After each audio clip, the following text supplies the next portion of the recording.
You guys, welcome back to Scale with Clarity. Today's conversation is one I think so many of you are going to connect with. I sat down with Morgaine Trine, the founder of Honestly Bookkeeping, and what started out as a chat about numbers and finance turned into something much deeper. Morgaine has been running her virtual bookkeeping firm for nearly a decade, and what I love about her story is that she doesn't see bookkeeping as just a compliance task or a way to keep the IRS happy. She sees it as an ecosystem, in her words, something that reveals not just the health of your business, but the patterns in your mindset and operations. And so we talked about things like why numbers are actually neutral, even if we do feel shame around them, how pricing touches our perfectionism and people-pleasing tendencies, and why your bookkeeping can be, as she says, the canary in the coal mine, which I love, for bigger challenges in your business. And what really stood out to me is how much her journey mirrors what so many of us go through when we leave corporate. You think you're just starting a business, but what you're really starting is the biggest personal development journey of your life. And I don't say that lightly. So if you're sitting in your corporate job right now, feeling burned out, but also scared about what might come next, this conversation will give you both practical insight and a lot of reassurance that you're not alone. I love this conversation with Morgaine, and I think you will too. Let's dive in. Welcome to Scale with Clarity, the podcast for entrepreneurs who are building a business and a life that actually feels good. I'm Brooke Cunninger, fractional CFO, strategist, and mom of three. And I've learned that scaling isn't just about hitting revenue milestones. It's about finding alignment between your big vision and your everyday reality. Each week, you'll hear honest conversations with founders who are redefining success on their own terms. We'll talk about the pivots, the aha moments, and the tough decisions behind the scenes. Plus, the surprising ways entrepreneurship becomes the greatest personal growth journey of all. Whether you're dreaming of leaving corporate, navigating the messy middle, or trying to grow without burning out, this show is here to help you scale with more clarity, confidence, and ease. Because building a business should expand you, not deplete you. Let's scale with clarity together.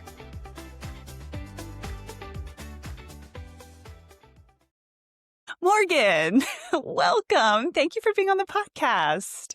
I am just so ecstatic to be here, Brooke. This is going to be a good combo. Okay. Can you first introduce yourself and just kind of give people the 30-second or the 5-minute, whatever you want to take. And then I want to go back because I think your story is very interesting and unique in what you're doing now and what you maybe thought you were going to do when you first started. So. Yeah, absolutely.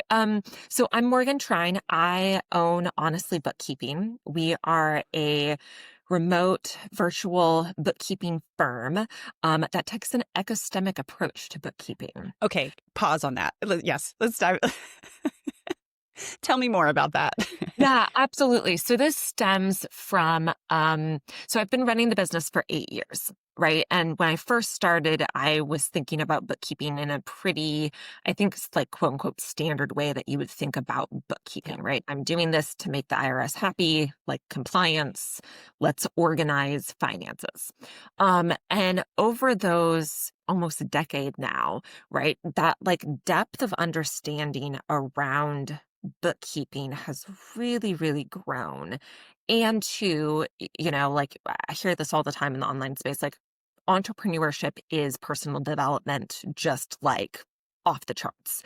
Yes. So I've developed as a person, very deeply since starting the business through starting the business. I love that. So there's so many ways, there's so many offshoots of that where I want to go, but Totally. Being that my background is finance too, I actually personally struggled in my own mind with number. I always said I don't want to be called the finance person, but that's what I loved and did. And I am finally breaking through in that and what you're talking about. And you can substitute any function for this. It doesn't necessarily have to be finance, but I think what sets apart pure, just check the box service providers from kind of partners is what I would almost is that you do see the full picture and you can, and like you said, you can go any number of ways, but what I'll go one way first is when I left my corporate job to start doing what I'm doing now, it's because I didn't want this I'm just going to do this for my clients and then I have my home life. I wanted there to be this combination. And when I think about bookkeeping and finances, that is the person's livelihood. That is, they're making decisions based on what's important to them and what's not. And so for you, kind of taking this holistic approach, I love that because I think that's what can and does set you apart. And what actually most services should be is you really get to know the full person and what's driving them. And correct me if I'm wrong, but why did they start this this business? What are their values? What is the history that's gotten them there? And honestly, the numbers are a really clear KPI of what's working and what's not, but underlying it in the drivers is understanding that you can help them going forward. Is that a correct assessment? Oh, absolutely. Like I've had meetings with clients where, if we're looking at the income statement and the Yeah. balance sheet, they're fairly similar businesses between, two different owners. And yet the conversations I'm having with those owners are Yeah. entirely different Yeah. because what they care about is unique to them. Yeah. Their risk tolerance is different. And Yeah. so what the types of conversations we have, what we end up talking about through the Mm-hmm. numbers Mm-hmm. are like completely different conversations. But if you just looked at the reports, Yeah. like independent of them as people, you could say like, oh, these are similar businesses, therefore we're going to give similar advice. Yeah. No. Yeah. And that's what the clients that I start working with, but similar to you too, is like, you have to start with their why. I mean, it's like Simon Sinek, right? It's like, start with your why. But there is so much truth to that because there are so many different reasons for why you go into business. And actually, I'll even back up. I'm not sure everyone can easily answer that for themselves. I couldn't, because we are kind of, at least my background growing up, again, in the corporate world, which was like externally, and schooling to just life, right? You look external about like success to me means X title or X company or X financial. And you get on your way to that. Maybe you don't actually ever attain that because it's a moving target, but you realize that's not it. And so it's this redefinition of like, why, what do I really want? Why am I doing this? And so many of my clients, they measure kind of that next step or that success is like that next revenue milestone because it's I'll say easy, but it's kind of like the thing that we can just like put our heads down and work towards. But oftentimes that means more employees or more stress or, I need more business development. And so actually like, but the profit's not, there's so many ways you can dig in. And so the heart of it is actually like going back to step one, which is why.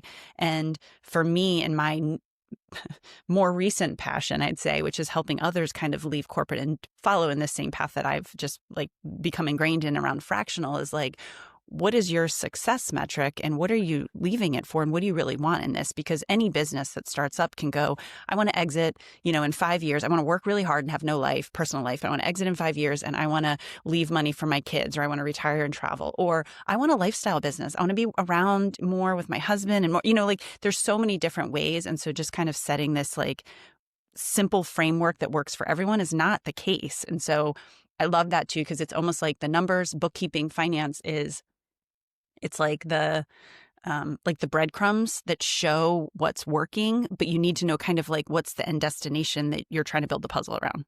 Yes. No. Oh, this is so perfect because one of the things that I keep seeing again and again with all of the clients that we work with is again, there's this idea that bookkeeping is very separate. It's this Yep. admin task. Yep. It's this, Yep. let your VA just like sort of record Check the box and then like not look at it until someone tells me I have to. Yep. Exactly. But actually what I see is that bookkeeping, operations, and mindset are actually all connected. Mm-hmm. Mm-hmm. And I'm holding up my fingers in a triangle, Yes, right? So I think of this as a triangle. And I keep seeing like bookkeeping is the canary in the coal mine for operational and mindset challenges. Oh, I love that. Dig into that. Tell me more. Yeah. So, a really like extreme example of this is like if a client is avoiding communicating with us. Mm-hmm. And I do want to say like this is separate from ADHD clients that like their Just have a lot natural of yeah. yeah, It's not an avoidance. It's more like I'm going towards all the other things. So it's just, yeah, yes. also Also like have that. Yep. exactly. Yep. But like if a client, like if we keep saying like, hey, we need these reports, hey, we need information on this, hey, can you get us access to this?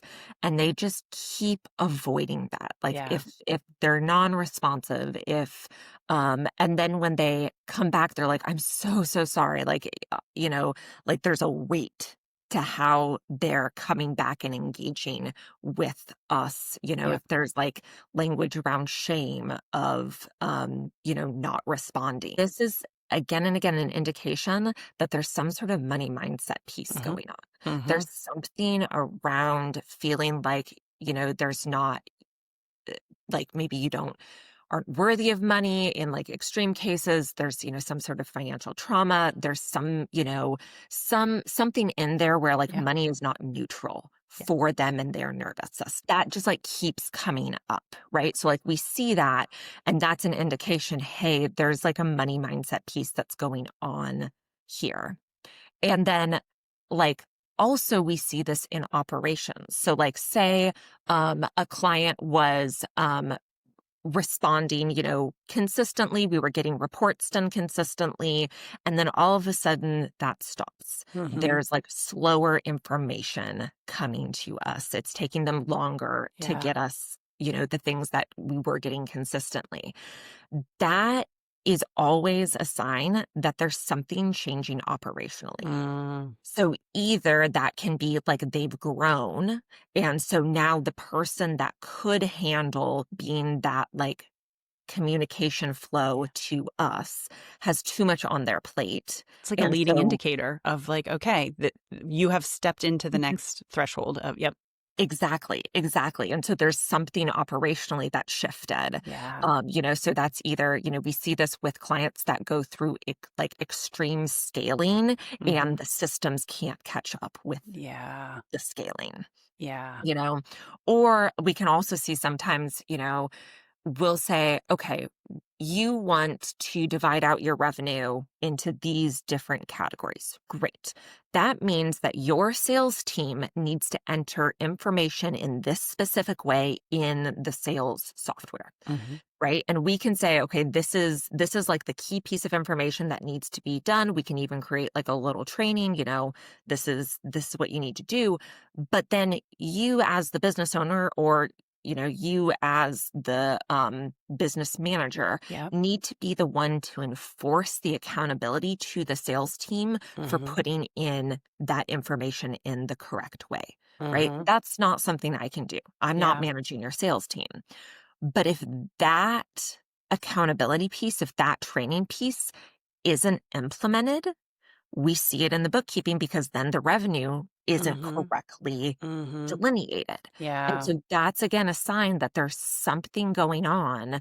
And that's usually ties back to mindset, that there's something around mindset and like holding the sales team accountable for how this information, for what their process is, that like whoever's job it is to enforce that has a mindset piece. And that mindset piece goes through the operations straight into the bookkeeping.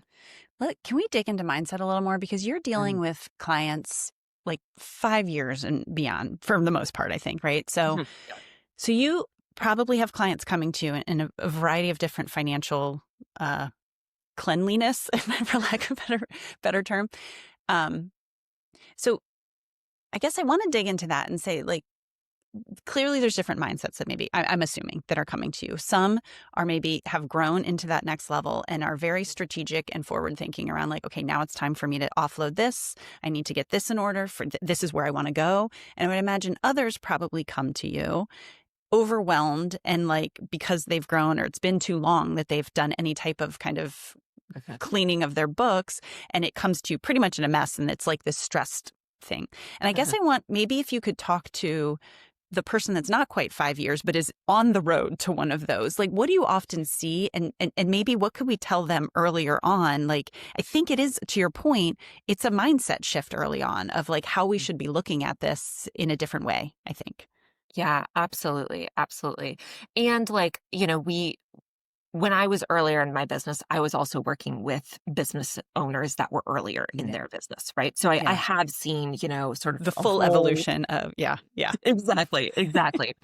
And so I think the thing to start with is looking at whether or not you're willing to even sit down and do your bookkeeping or not. Like what feelings come up when you think about sitting and doing this? Yeah. Because from like a very tactical perspective, So we're going into our clients' books weekly, Yeah. and doing categorizations. For some clients that have a higher volume of transactions, we're doing that daily. Yeah. Right. So Yeah. that's like the regular cadence that we've found as the best, like, sustainable process, Yes. like from a professional perspective. Um, so Amazon is a really great example of this. If you're sitting down and you see a transaction from Amazon for last week, you can probably remember what that was, Yeah. right? If you're sitting down and looking at an Amazon transaction from a month ago, maybe you remember, Yeah. maybe you don't. Yep. So then if you don't, you're having to go and look Yeah. and, Yeah. go dig into Research, spending Amazon more time. Yeah. and that's so then think about if you haven't done it in a quarter or Yeah. a year. Yeah. Do you remember what the like September Amazon purchase you did last year was? Yeah. No. Yeah. It's not a um linear progression. It is an exponential progression of your time and energy Mm-hmm. versus how long you wait to do the Yeah. bookkeeping. Yeah. And Yeah. so like there is a literal cost to waiting longer. And that translates to whether Yeah. you're doing it yourself or whether you're hiring someone to do it. And you know what? I want to, on that point too. So I work with quite a few earlier stage also, and just in like strategy sessions, and inevitably, I mean, at least 80%. Early stage businesses, you're at a loss. You're testing out market. You're doing micro tests to see what does the market want? What is the pricing? What do I love doing? Honestly, that's the big one that's usually not focused on. And so inevitably they'll come and there's a loss.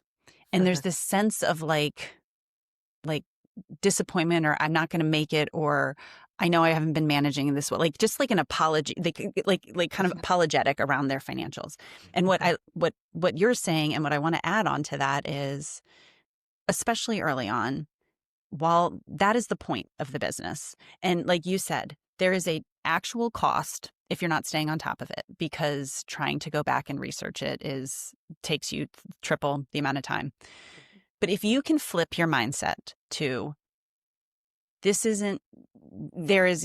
a cost. Yes, at the end of the year, it's going to take you that much longer and your stress level is going to be that much higher. But also, if you can dig into and look at it as like, these are micro tests, that is what's going to show you what's working. If you're looking at it more often, it's almost like it's a problem solving exercise that's going to unlock what's working about the business. And in my mind, one of the very clearest KPIs. Of course, you can look at, Google searches and impressions if you're on social media. Like, there's a lot of things, but that's one of the really clear things to say, like, which revenue stream, how much have I spent on this? What are my subscriptions up? And you can start making decisions more frequently than waiting and putting it. And then you're basically working from a gray area, like just, going on gut feeling, right? Yes.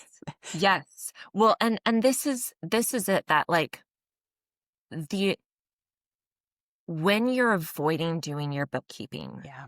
it's usually because you think what the bookkeeping and what the numbers will tell you means something about you. Yeah.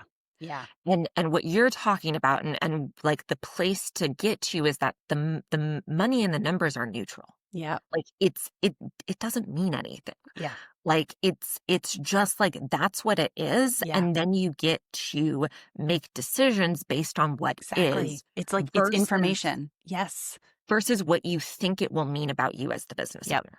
I like to equate it to, like, I don't know, say you're coming up with a website branding or like something, and you're like, you went with red and someone's like, I don't like red, I'd like blue better. Like that, I don't think that, maybe some people get really offended, but that doesn't have the same level of like, you're failing, you don't know what you're doing, versus like, oh, that's your opinion. I think I'm going to try it out, see if people, like, whatever it may be. And so to your point too, it's removing it as it means something from you. And this is what I love.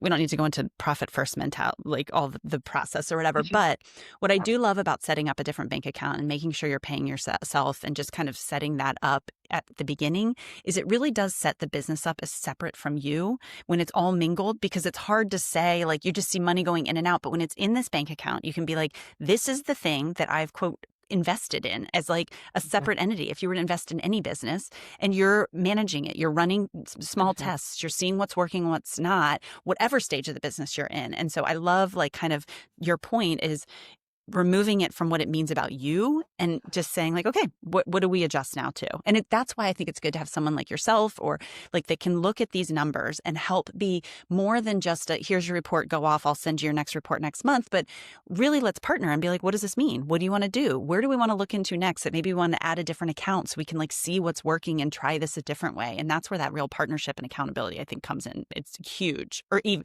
as from when you first start off, even, you know, where whatever stage you may be in. Yeah, absolutely. Absolutely. And I want to go back to something that you said, because especially for online female entrepreneurs, but you know, really whenever like early stage business, whatever that means, there's this language around pricing, and the phrase is know your worth. And I have major issues with that. Ooh, yes, go. Because there's this underlying value proposition that is put on this. Yeah. Right. And there it is true. Like if you're starting a personal brand, the business is you in a way that like another business isn't necessarily. Yeah. But when you're talking about like pricing as a new business owner in terms of know your worth, Yeah. like it puts you enmeshed with the business. Ugh. And so it fundamentally moves the numbers and your pricing out of that neutral space into a values conversation. Yeah. Yeah. Right. And like if you already are coming into business with like a lower self-worth, then you're not going to price in a way that actually sustains the business. I love, yes. And I want to talk, okay, sorry. Did I interrupt? Keep going. No. I mean, there's so much here. There's such an exclamation point at the end of that. Yes, keep going. Yeah. So, because like, if you come into a new business and you're thinking about pricing as let me test out what works. Let me test out, you know, where I am in the market. Let me try some, you know, unique or different pricing models, right? Instead of, because one of the other things I see is someone will be in a specific industry, you know, photography. Yeah. And go, this is how the industry prices, you know, either half up front, half on, you know, the day of, you know, the shoot, and then the Twitter, shoot, or, you know, sometimes, you know, a third, right? But like there's very locked in ideas of pricing models that when the messaging is know your worth, you can't like step out and experiment. Yeah. And so then it just like closes things off, not just in terms of like how you're feeling about it, but like in your ability to think through different models and like methods of even setting up your pricing. I love that, Morgaine, because I want to, and maybe we can talk personally too a little bit, but that has been, for me, one of the biggest growth things. I always say that becoming an entrepreneur, so I did all the schooling, you know, checked all the boxes that I thought, you know, on my path to wherever I thought I was going, climbing the ladder in corporate. When I left, I'm like, I got all the education I need. I'm going to help all these small businesses. What I didn't get, or I underestimated, was how much personal growth that I still needed to do in figuring out what I wanted, who I wanted to work with, what I enjoyed doing, like so much growth. And so I say this entrepreneurial journey, I'll equate it also to like, again, back to the website example, not to overuse it, but creating my website where you have to have like your about page and just kind of like your values, what you stand like, or even on LinkedIn, your about page. That was the big, I'm like, what do I stand? What do I like doing outside of the, you know, like who do I enjoy being around? Like that was never, so I say that entrepreneurial journey is the biggest like therapy session that I could ever have been through, and like discovering myself. And pricing is one of them, because I work with product-based entrepreneurs, but also service-based. And the thing that, as a finance person, that I like about product-based, it can be very black and white. I mean, you got to meet your market. You got to figure out how much to mark it up. You have very clear costs. Service-based is really about you and how much you think. I mean, it can, just exactly everything you said. And so me personally have been deal with, like, what do I serve someone? And to your point, part of it has been personal development. Part of it has been my own nervous system to be able to go out, because I never had to sell before. I was, you're in a corporate job. They give you business and you feel good. The more you get, the more work you get, even though you're maybe not getting paid more for it. And so this has been really good in that way. But that, to your point, has been one of the biggest personal learnings, where the first step in my mind is even an awareness that it is not necessarily about what I know. It is not about overthinking and over delivering. The awareness comes in that I'm even having that kind of dilemma, and my nervous system can't handle charging potentially what I could charge. And how do I start regulating that? How do I realize that, like, there is so much out there? There are millions of people, and your delivery to a potential client that is going to align with you is not just about the specifics of what you're doing, but it's like what we just talked about earlier, is about the personality match and the energy that you're bringing, and that your lived experience outside of the functional area. But are you a mom, and are they a mom, and you get what they're going, like, all of that provides value. And so that's been kind of my journey. And so perhaps talk to me about yours. Like, does that resonate? And has that been yours going in your entrepreneurial journey? Because I think the last thing, and I'm going to let you talk, sorry, most of the people I'm talking to, and a lot that are listening to this podcast, are either maybe earlier in their journey or haven't left yet, have such a skill set that they can deliver, and like maybe even have an idea of what they want to do. But like the thought of making that jump, I want to talk, like, there's the biggest thing in my mind is you have everything you need. It's your mindset that you're going to have to start like working through. Yeah, absolutely. Oh my gosh. I have so much to say here. It's like, this is like the we're gonna have a part 2 of this too, right? Probably. Yeah. So, the mindset piece is absolutely just like the biggest journey of all of this. And, so I started my business when I was 25. So like literally my prefrontal cortex had just like finished developing. I was like a baby. Yeah. Thinking you were way, but right. Looking back, like what do you, yeah. Yep. Exactly.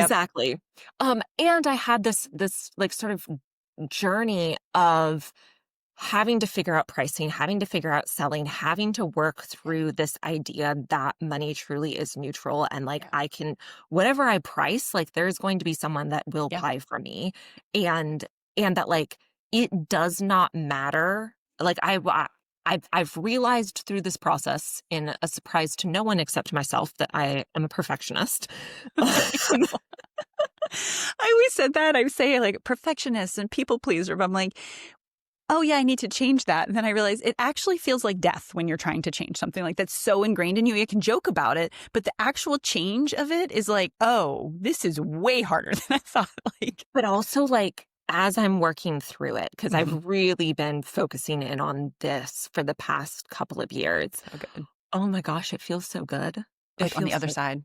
Yeah. Oh, like, and I'm getting to explore this whole other world and like unpack all of this other stuff. Like choosing you over the fear of what somebody else might think. There's so much around that too, especially going out on your own, posting, trying to act like, what are people going to think? And yes.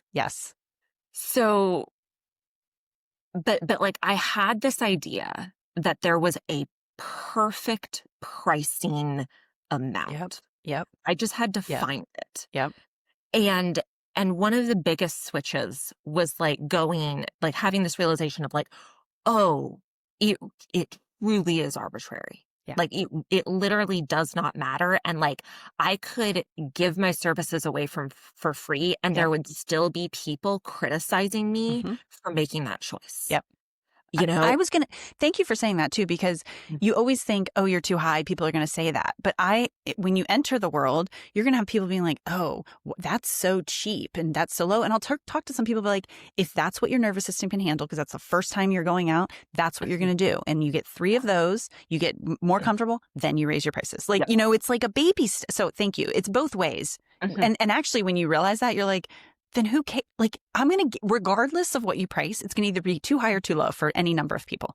Exactly. Exactly. So like it truly is once you realize that, especially coming from a perfectionist perspective, is like you take other people's reactions out of the equation. Yeah. Yeah. And I think that's one of the things that, like, when we talk about money mindset, so many business owners don't realize that Yeah. that is part of the equation that they're adding in. And that like the like I don't know, the summary level of money mindset work is realizing the assumptions you have that you Yeah. don't realize you are adding into the equation. It's so true. And it's one of the mm, I don't know if the clearest ways, but especially going out on your own, I think it's one of the I use this word early indicator, but one of the first things you realize around mindset that you have. I just think because there's so much around pricing, around what you're paying for, what you're willing to pay, how much you're willing to look at your numbers. I mean, like your whole entrepreneurial journey, but like that is just the heart of everything. And so I feel like that's what comes up first. You'll notice these patterns of like, why am I not looking at my numbers?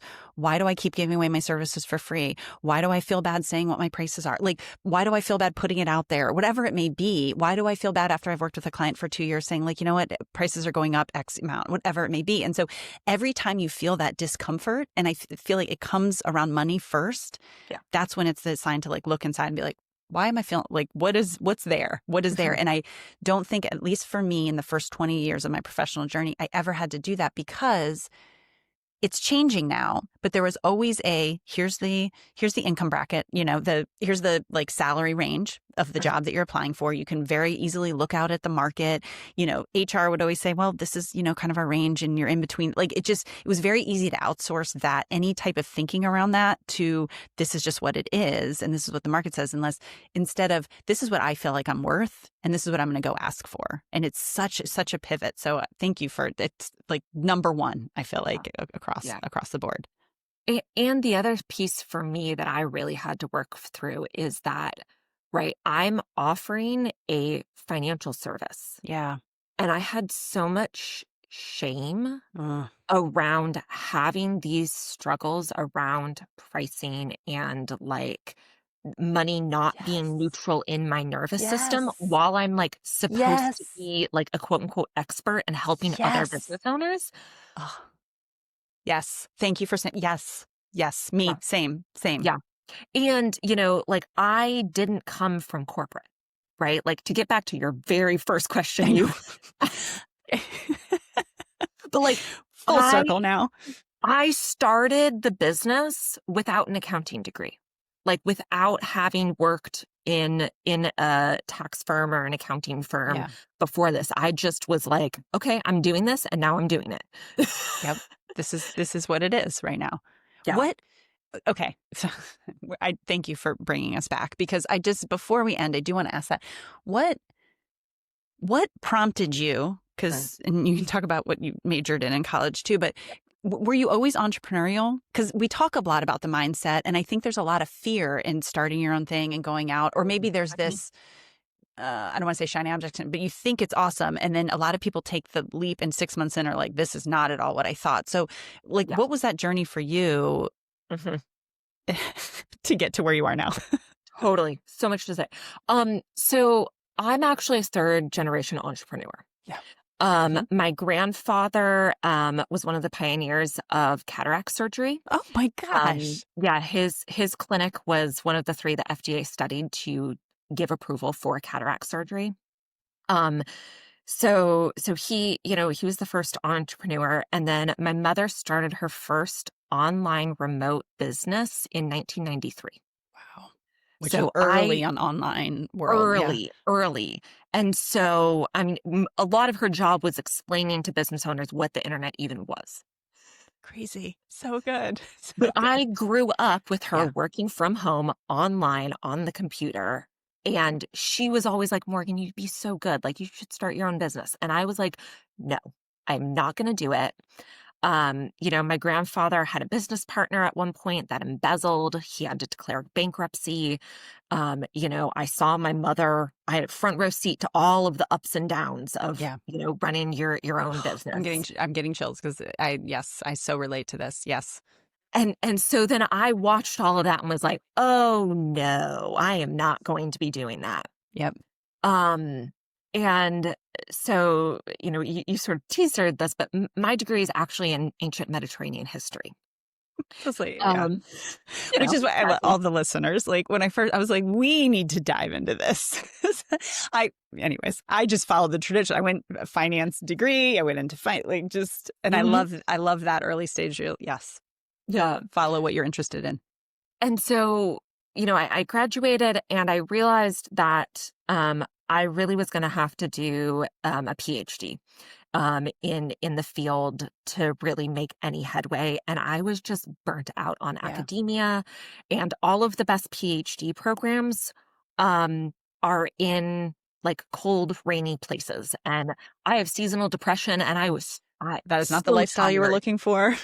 I was like, I wanted sun and heat and like, so I just, I had one of those like breakdowns. I was sobbing on my mom's couch being like, what am I going to do with my life?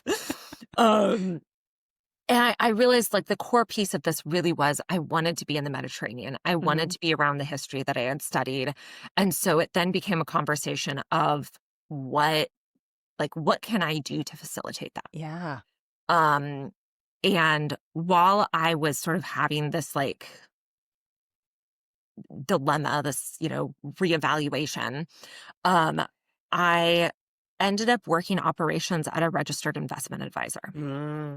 And so I was like suddenly working in this like small 5 or 6 person finance firm. And I was like, oh, these are like kind people. Like this idea, the stereotypical idea I had of like the finance bro. Yep.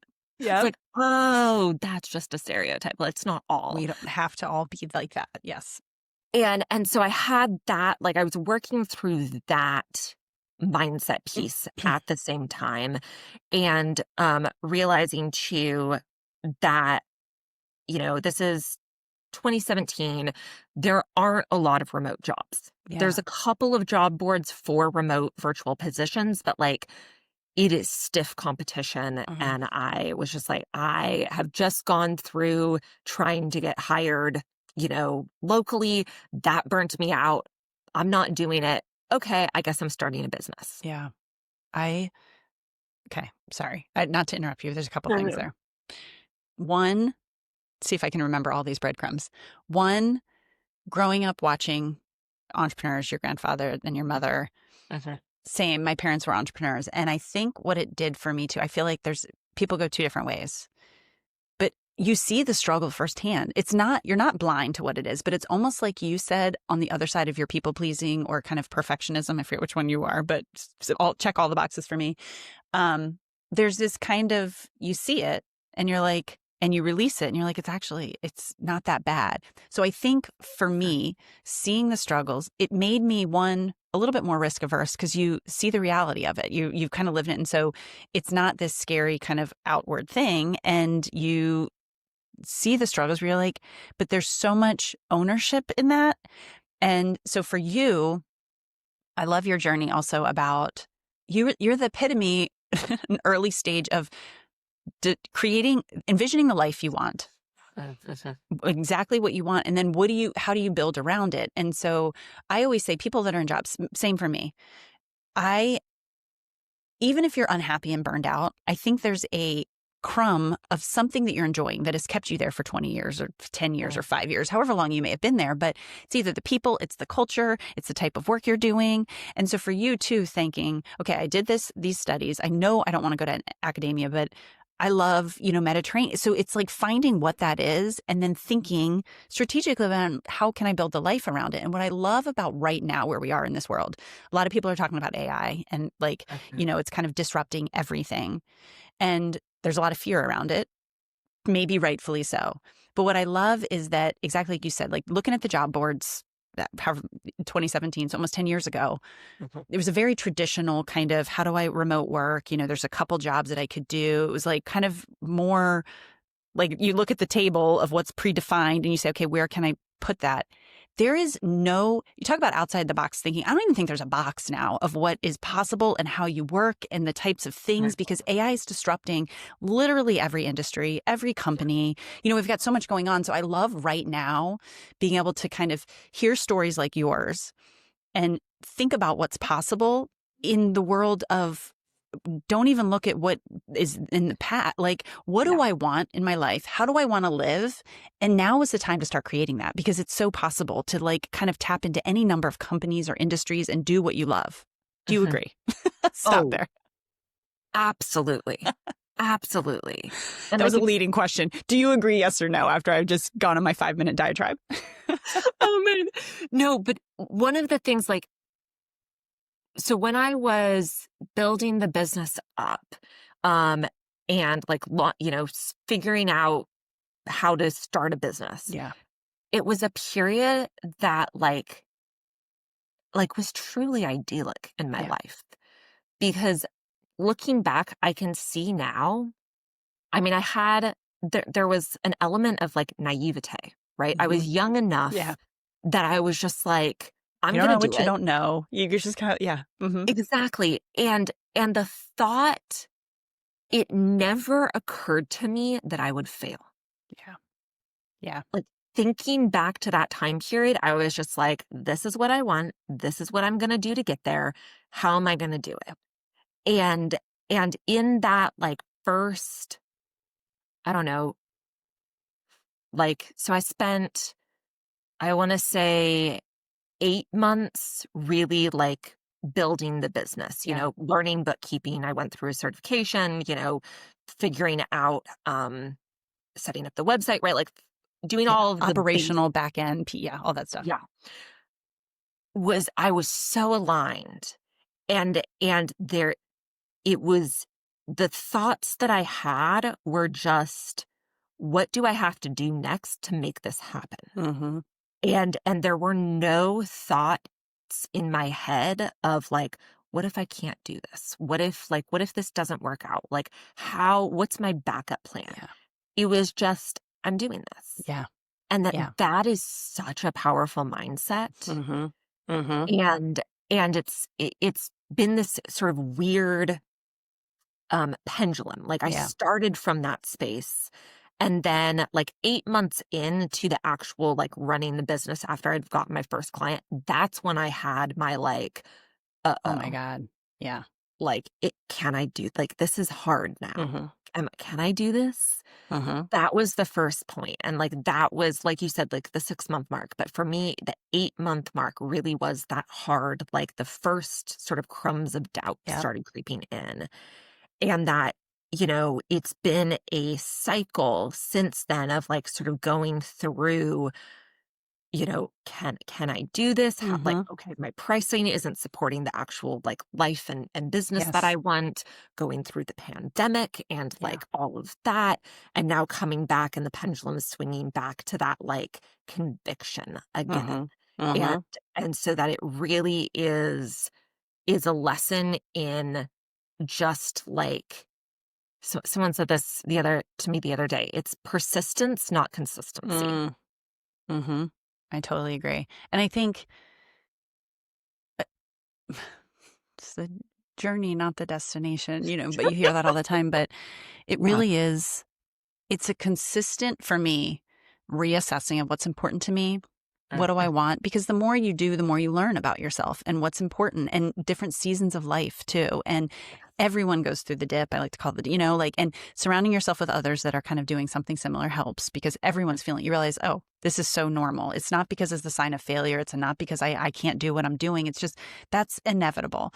But I feel like if you can find joy in what you're doing, as opposed to, oh, I'm not at that end stage yet, or I haven't gotten there yet, or what's going to happen. Like you said, that's when fear creeps in. That's when you're like, oh my God. And I talk to people now, business is slow for a lot in the summer for a variety of reasons, especially under this year with tariffs, all the things. sales are down, but if you can find, I still enjoy the people that I'm around, or I still love my clients, even though I have less, whatever it is. And it's, so it's in, or for me, the flexibility, I have 3 kids at home. They're outside this door right now. I don't know if you can hear them too. So that, school starts next week. And so I have to keep coming back to that as like, that is, I've said this before, and this will be my last question to you, but I have to remind myself, especially with my finance mind, I keep going back to those KPIs of like, how much money am I making? Am I successful? Like, is this what I left? Have I, replaced my salary or whatever it may be? But I have to remind myself, when I wrote down when I left, I wrote like, what do I want in my life? And it was the ability to wake up and spend my days how I wanted and work with the type of people that I wanted and have flexibility if my kids had a snow day or sick, that I didn't have my anxiety through the roof, that I had a day full of meetings, and even doing stuff like this that I love. But if they're outside, no one's going to yell at me, that there's noise in the background. I have to keep like my lives separate. So for me, I keep coming back to that, and I'm actually way further than I could have even imagined. My brain couldn't envision like that level of just kind of flexibility and flipping from what I thought success was. So for you in this journey, what is success for you? Like, what are you working for each day? And kind of what is that thing that tells you like, I'm where I need to be right now. Who knows what it'll be next year? Yeah, absolutely. So many thoughts to this, right? So like I started the business. I moved to the Mediterranean for 6 months. I realized digital nomad life wasn't for me, came back. So like under a certain, like if I believe that success of the business was me living in the Mediterranean, I've failed. Yeah. Like I did it and I didn't stay, and therefore I failed. And so I think part of it is that like the success really is like an evolution. So the first thing is that like it's changed. My definition of this has changed over the years. Right. And so I'm also like deeply in the work of like actually learning to feel my emotions fully through. Yeah. And so right now, success for me is like I list 2 things in the day that I want to like work on, not finish, but like work on. Yeah. And then I do it, and I then feel the like bodily sensations of success. So good. Instead of rushing to the next thing on the to-do list. Yes. And so for me, success is like, have I done something so that my body and nervous system like is internalizing and like reinforcing the feeling of success? Oh, I love that. I love that. It's almost like a gratitude journey, but journal like you here, but literally in the day, what was it to me, and feeling it, like not just writing it down, but which is why you write it down, to feel it. But the ultimate goal is to feel that and be proud and like excited or happy or at peace, whatever that feeling is. I love that. I'm going to try that. And what it is too is that like, what you said about like, it's the journey, not the destination. Like there's so many, this is like a slight aside, but there's so many phrases and like terms that over the past several years, I've like had a new like embodied understanding of. And there's the same language we have to describe the thing is the language to play lip service to the thing. Oh, yeah. So this is like, it's like truly learning, like this is what it actually means of like the journey. It's the journey, not the destination. Because if I literally feel successful in what I'm doing every day, I know. then like that's literally it. That's literally it. It's not about the thing at the end of the year to get to the number. And that's and it's so interesting. I mean, we deal with numbers, right? And so yes, you need to cover your bit. Like you need to kind of know what you're doing and do it smartly, but the feelings should not be driven. And that's like everything. It should not be driven off of that. It should be creating the business and the life that brings you that joy. And you don't know it until you start doing it. And I love your thing about the Mediterranean and digital nomad. That was not for you, because for me, for a long time, I thought, oh, I just have shiny object syndrome. I'm just doing this and then I'm going to jump to this. And I finally was like, that is not it. That is me finally in my life evolving forward and learning what works, learning what doesn't. And so every evolution of that, to your point, it's a revisiting, because it's breaking that old cycle of like you choose in college what you want to do, and it's that path for the next 40 or 50, however many years. And this is like you're learning about yourself your whole life. And if you can kind of continue to create whatever that is for you, that's success in the day to day. Absolutely. So Yeah. I love your story. Thank you. Thank you for sharing that and just kind of sharing like the inner workings. I feel like that we all have skill sets to share with others, i.e. yours, and kind of the services you provide to businesses, which is in and of itself valuable and everyone needs to hear.